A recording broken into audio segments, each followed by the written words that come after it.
Nagsimula na ang Christmas sale sa ilang mall sa bansa tulad po ng Green Hills Shopping Center sa San Juan City.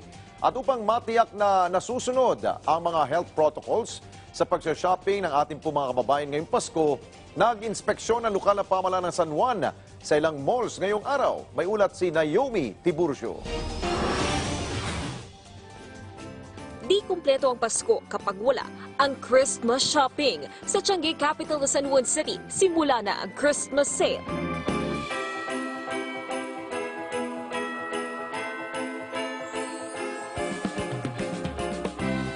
Ang mga t-shirt pangregalo pumapatak sa 100 hanggang 200 piso.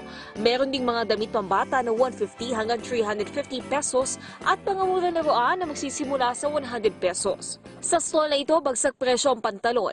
Ayon kay Mercy, inuubos na lang nila ang kanilang stock dahil maring tuluyan na bagsara ang kanilang tindahan bilang epekto ng pandemya. Maghanap na lang din ng iba pag wala na po talaga, pag lugi na po talaga. Hindi naman po maano yung boss ko pag wala na talaga silang pang ano.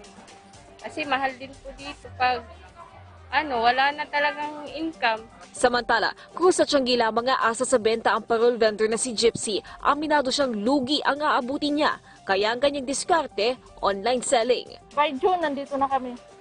Pagpasok namin, wala talaga. As in, 000. Pero mga end ng September, medyo gumalaw na po. Paisa-isa kahit pa paano. Simula na ng Christmas sale dito sa Green Hills Shopping Center, bagsak presyo ng mga bilihin at nasusunod pa rin naman ang minimum health standards. Ang kanila na lang pagsubok sa ngayon ay paano maibabalik ang tiwala ng mga mamimili. Ito ang tinutugunan ng pamunuan ng Ortigas Malls at lungsod ng San Juan.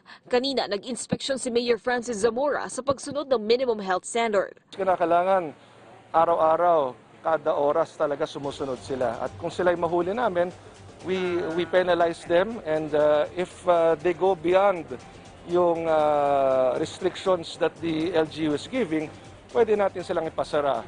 Ayon sa alkalde, compliant ang mall pati ang mga stall owners. Sa entrance ng mall, kompleto ng thermal scanner, alcohol dispenser, kabi-kabila din ang paalala upang sumunod sa physical distancing. Ang mga safety marshal nag-iikot din sa mall upang siguraduhin walang magaganap na kumpulan.